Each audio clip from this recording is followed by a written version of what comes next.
आप भी अगर छोटे से गांव से बिलोंग करते हो और बेंगलोर जैसे बड़े शहर में रहने के लिए आ रहे हो तो आपका छोटा सा गलती भी आपका ज़िंदगी को बर्बाद कर सकती है, आपको जान से मार सकती है।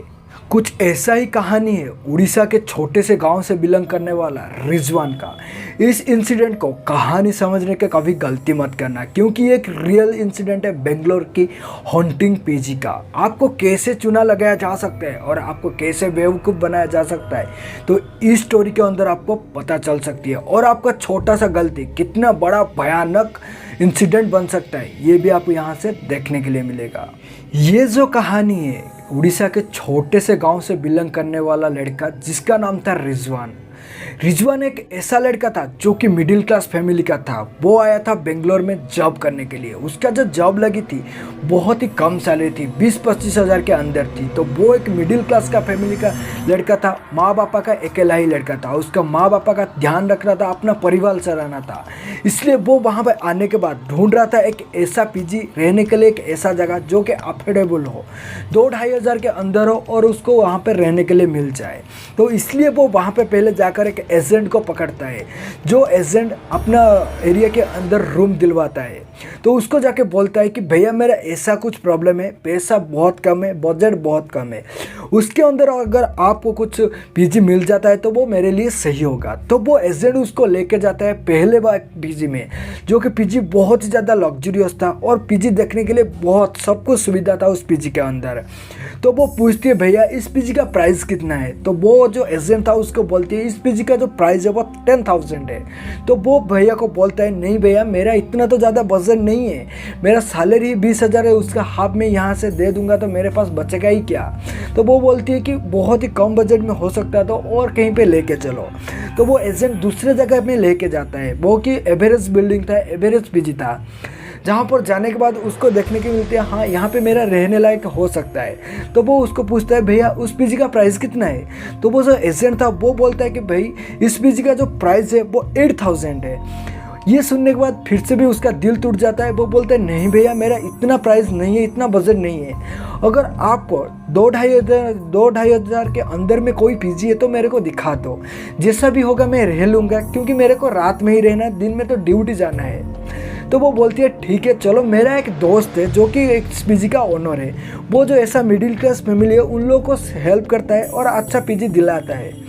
और वो लड़का को लेके जाता है वो पीजी के पास और उसको वो पीजी का रूम दिखाता है। और वो रूम देखता है पूरा आश्चर्य हो जाता है, क्योंकि पहले जो 2 पीजी देखा था उससे भी बहुत ही ज़्यादा लग्जूरियस होता है।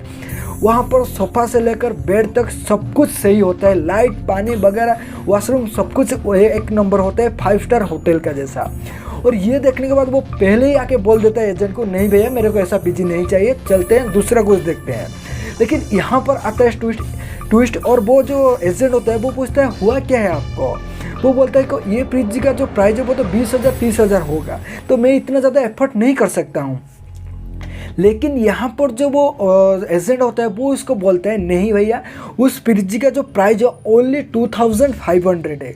ये सुनने के बाद उसका तो दिल में पूरा लड्डू फूटने लगता है, भाई इतना कम प्राइस में इतना अच्छा पीजी मिल जाए, वाह भाई वाह। तो उसके अंदर वो बोलता है सच में इतना कम प्राइस में क्यों दे रहे हो। वो बोलता है कि इसका जो मालिक है वो बहुत ही ज़्यादा दयालु है और वो हेल्पिंग नेचर का है, इसलिए जो कोई ऐसा फैमिली से बिलोंग करता है बाहर रहने के लिए ऐसा है वो उसको हेल्प करता है। और उसके अंदर और एक बात है, ये जो पीजी है तुम्हारे अकेले के लिए नहीं है, ये शेयरिंग में रहते हैं, 2-3 आदमी और भी आ सकते हैं, तो वो आएंगे तो तुम्हारे साथ रह लेंगे, इसलिए वो शेयरिंग से पैसा इकट्ठा उनका इस पीजी का जो भाड़ा है वो निकल जाता है। तो वो भी खुश हो जाता है, बोला मेरे को भी कोई प्रॉब्लम नहीं, इतना अच्छा पीजी मिलता है। वो ज़्यादा कुछ इसके ऊपर रिसर्च नहीं करता है, वो चेक नहीं करता है, वो जाता है ओनर के पास, ओनर को बधाई देना बोलता है और बोलता है कि मैं इतना हेल्प करने के लिए आपको धन्यवाद। और एग्रीमेंट साइन होता है, वो रूम के ऊपर आने लगता है। जब वो रूम में जाने लगता है उसको जो बाहर जितना भी रूम वाला था उसको वो घूरने लगते हैं। वो अपने मन में सोचता है हाँ मैं यहाँ पे नया आया हूँ और मिडिल क्लास फैमिली का हूँ, मेरा वेशभूषा भी इतना कुछ अच्छा नहीं, इसलिए मेरे को उन लोग देख रहे होंगे। तो वो कुछ ज़्यादा सोचता नहीं है, चला जाता है रूम को। तभी तो टाइम होता है सुबह का 9 बजा हुआ होता है, वो रेडी होता है अपने ऑफिस के लिए निकल जाता है। वो ऑफिस का जो उसका टाइम था सुबह 9 बजे से शाम को 5 बजे था। वो 5 बजे लौट के आता है, फ्रेश वगैरह होता है, खाना पीना खाता है और अपने रूम में सोया हुआ होता है। तो रात को सिर्फ 11:30 बजे 11:30 में उसका रूम का कॉलिंग बेल बजता है। और यहीं पे आता है सबसे बड़ा ट्विस्ट। वो आता है, दरवाज़ा निकालता है तो उसके सामने जो खड़ा था वो दिखने के लिए उर्वशी मेनका जैसी थी। इतना सुंदर लड़की वो ज़िंदगी में कभी देखा था ना आगे कभी देखेगा, ऐसे ही वो अपने मन में सोच लिया। क्योंकि वो था गांव से, गांव में इतना ज़्यादा सज धज के कोई नहीं रहता है। और ये था बेंगलोर जैसे high profile city, IT hub. और यहाँ पे लड़कियाँ बहुत ही ज़्यादा मॉडर्न होती है, बहुत ही ज़्यादा सुंदर होती हैं। और वो लड़की को देखने के बाद एक बार में अपना सुध-बुध खो बैठती है और उसको कुछ पूछने के लिए ही भूल जाता है। और वो लड़कियाँ से अपने जो रूम के अंदर चलने लगता है। वो जब रूम के अंदर जाता है तो वो अपना साहस करके पूछता है कि क्या हुआ, आप रूम के अंदर क्यों आए हो। वो लड़की उसको बोलती है कि मुझे भी इस पीजी में रहना है, शेयरिंग के साथ मैं ओनर के साथ बात कर लिया है, मेरे को आपके साथ शेयरिंग में रहना है। वो तो अंदर ही अंदर खुश हो जाता है कि क्योंकि उसके साथ कुछ इतना ज़्यादा सुंदर लड़की रहने वाले है। इसके हिसाब से वो और कुछ रिसर्च नहीं करता, ओनर से पूछता नहीं, ओनर को बोलता नहीं, कुछ भी नहीं करता है, वो उस लड़की के साथ रहने लगता है। ऐसा 2-3 दिन बीत जाता है। लड़का का जो ऑफिस का टाइमिंग था मैं तो आपको पहले बता दिया, लेकिन जो लड़की का ऑफिस का टाइमिंग था वो हैरान कर देने वाली थी। क्योंकि उसका जो ऑफिस का टाइम था सुबह 9 बजे से लेकर रात को 11:30 बजे तक। वो लड़की पूरा परेशान रहती थी, 11:30 बजे ऑफिस से लौट के आती थी और पूरा डिप्रेशन में सो जाती थी। ना कुछ बात होती थी, ना कुछ उसके साथ जानबूझ होती थी। लेकिन वो लड़का ने एक दिन साहस जुटाता है, वो लड़की 11:30 बजे फिर से रूम में आता है तो उसको वो पूछने लगता है कि आप इतना लेट क्यों आ रहे हो, इतना रात तक करते क्या हो। तो वो लड़की बोलती है कि मैं एक ऐसा कंपनी में काम करता हूँ, मेरा मजबूरी है कि पैसा मुझे चाहिए, तो वो कंपनी में मुझे सुबह 9 बजे से लेकर रात को 11:30 बजे तक काम करना पड़ता है।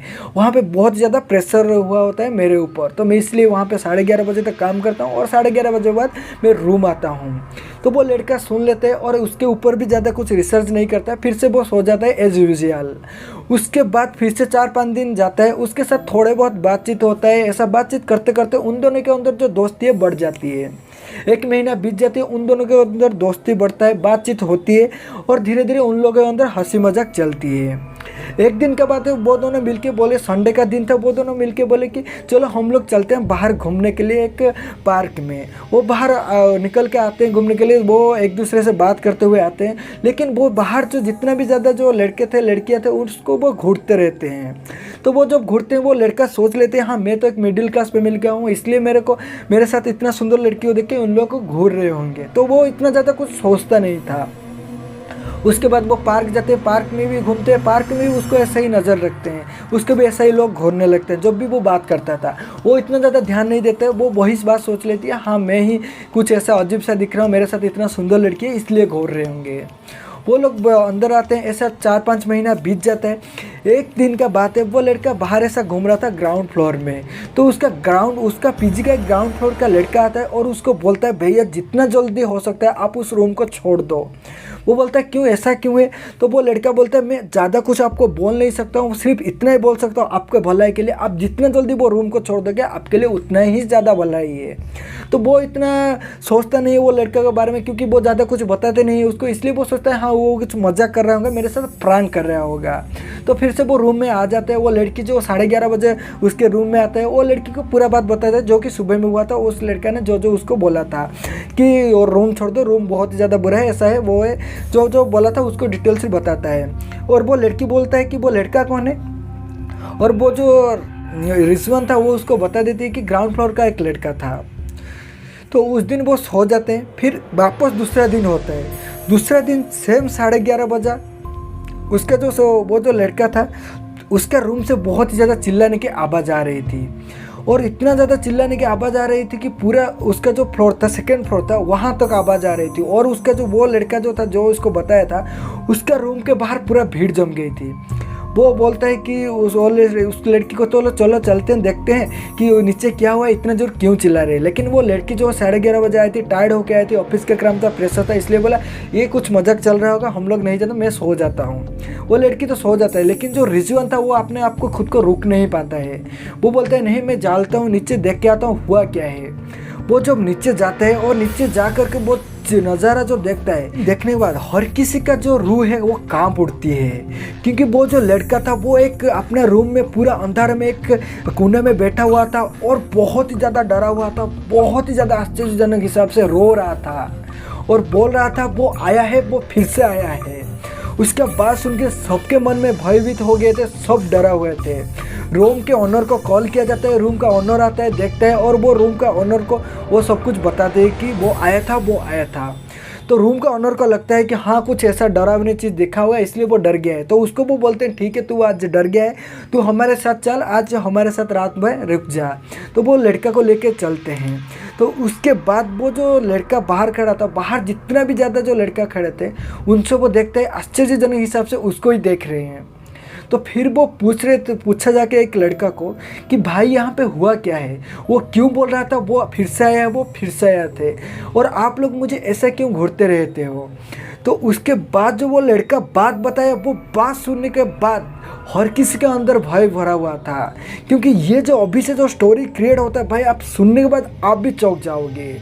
क्योंकि अभी जो बात शुरू हुआ वो ये बताया कि यहाँ पे 5, 6, 7, 8 महीना हो गया है, एक लड़की रहता था जिस रूम में तुम रह रहे हो। उस रूम में जो लड़की रहती थी वो लड़की बहुत ही ज़्यादा फ्रस्ट्रेट रहती थी। उसका जो ऑफिस जाती थी, उसका ऑफिस में बहुत ज़्यादा प्रेशर रहती थी। वो सुबह 9 बजे ऑफिस जाती थी और शाम को रात को 11:30 बजे रिटर्न होती थी। वहाँ पे उसको फ्रस्ट्रेशन मिलती थी। और इधर आते हैं तो हमारे जो पीजी के अंदर 9 बजे तक लास्ट टाइम होता है, लेकिन वो 11:30 बजे आती थी, इसलिए सिक्योरिटी के साथ भी उसका झगड़ा होती थी। इतना ज़्यादा फ्रस्ट्रेट के अंदर वो गरीब का तो कुछ मिडिल क्लास फैमिली की लड़की थी, इसलिए बहुत ज़्यादा फ्रस्ट्रेशन के साथ डेली रहती थी। ऐसा 2-3 महीना वो रुकने के बाद एक दिन ऐसा हुआ, वो 11:30 बजे आया और अपने रूम के अंदर गया और रूम के अंदर से जोर से उसका चिल्लाने की आवाज़ आई और हम लोग जाके देखा तो वो उसका डेथ हो चुकी थी। उसका डेथ कैसे हुई थी, क्या हार्ट अटैक हुई थी, क्या हुई थी, हम लोग को पता नहीं है, लेकिन उसका डेथ हो चुकी थी।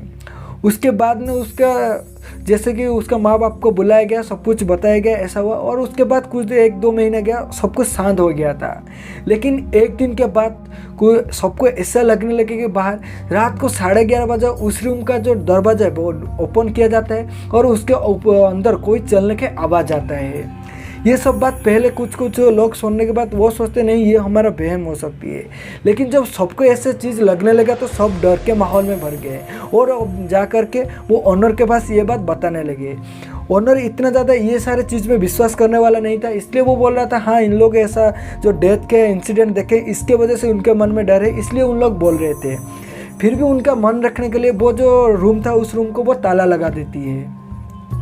और उसके बाद बहुत दिन तक उसमें कोई रुका नहीं था, कोई रहा नहीं था। पहली बार जो तुम हो, जो रिजवान उस रूम में रहने वाले आए हो और तुम उस रूम में रहते हो। उसके बाद वो पूछने लगता है कि तुम लोग मेरे जो रूम के बाहर जाता हूँ तुम लोग ऐसा मुझे घूरते क्यों हो।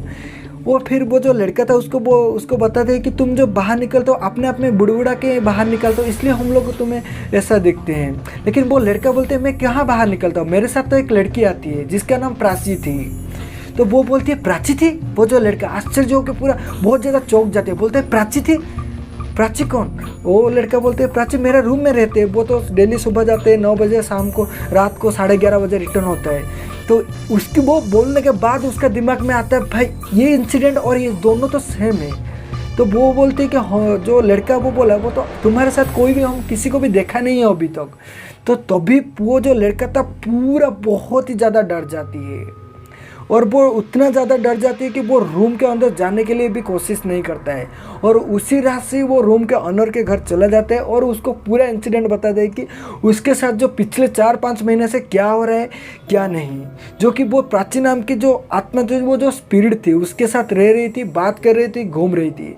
क्योंकि वो जो लड़की थी वो लड़का को पसंद आ गई थी। क्योंकि वो जो लड़का थी, जो लड़की डेली आती थी फ्रस्ट्रेशन से आती थी, वो लड़का उसके साथ बात करके मजाक मस्ती करके उसका फ्रस्ट्रेशन दूर कर रही थी। इसलिए वो जो स्पिरिट थी ना उसका कुछ क्षति पहुंचा रही थी ना उसका कुछ बुरा कर रहा था, उसके साथ ही मिलके रह रहा था। ऐसा ही सोचने, ऐसा बोलने में सुनने में आ रहा था कि वो जो आत्मा थी वो आत्मा को वो लड़का से प्यार हो गया था। लेकिन वो जो लड़का था अपने दिमाग से काम लिया और सहमता से काम लिया। वो जाके वो ओनर को बताया और ओनर भी बहुत ही अच्छा थे। ओनर इस बात में पहले विश्वास नहीं करती, जब वो लड़के के पास से ये बात सुना तो उसका विश्वास हुआ और उसके बाद वो उसको माफ़ी मांगा और ये उसको जितना भी ज़्यादा पहले पैसा दिया था 4-5 महीना का और जो रेंट था पूरा पैसा उसको रिटर्न करते हैं और बोलते हैं हमें बेटा ऐसा कुछ पता नहीं था, अगर ऐसा हमें पहले से पता होता, ऐसा चीज़ होता है तो कभी भी हम आपको वहाँ पे नहीं रखने वाले थे। तो उन्होंने उसको माफ़ी मांगते हैं और बोलते हैं कि भैया नहीं बेटा ऐसा कुछ करो, तुम बाहर जाके ये जो इंसिडेंट हुआ किसी को मत बताओ, क्योंकि अगर आप ये इंसिडेंट बाहर जाके किसी को बताओगे, हमारे पीजी के बारे में बताओगे तो यहाँ पे कोई रहने के लिए नहीं आएगा। अगर यहाँ पे कोई रहने के लिए नहीं आता है तो हमारा जो रोजी रोटी चलता है इस पीजी से ही चलता है। तो इसलिए वो लड़का भी उनके बात समझती है, पैसा लेती है, बाहर जाती है और बाहर एक बहुत ही वो पीजी से बहुत दूर जाके एक रूम लेके रहता है। उसके बाद उसके साथ क्या हुआ क्या नहीं है किसी को भी पता नहीं था। स्टोरी जो इतना जो सुनने में आया था इतना ही कुछ हुआ था।